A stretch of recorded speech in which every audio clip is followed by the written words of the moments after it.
Subscribe to our channel by clicking the subscribe button. Click the bell button and enjoy the latest uploads from our channel.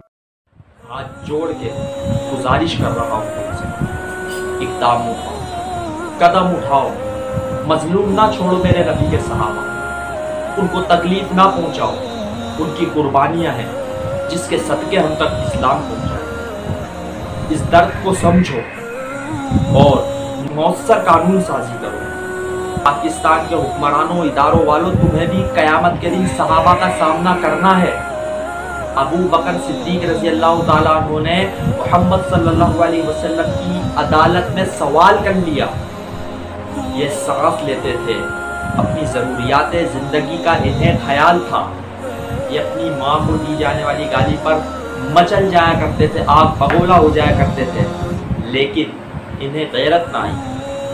मुझे गालियाँ दी जाती रही, ये बेगैरत बन के सोते रहे। मुझ पर तान किया गया, ये बेहिस रहे। खुदा की कसम कोई जवाब ना होगा हमारे पास, कोई जवाब ना होगा। या उस दिन के लिए जवाब ढूंढ लो, या गुस्ताखे सहाबा को कानूनी शिकंजे में लाओ। Subscribe to our channel by clicking the subscribe button. Click the bell button and enjoy the latest uploads from our channel.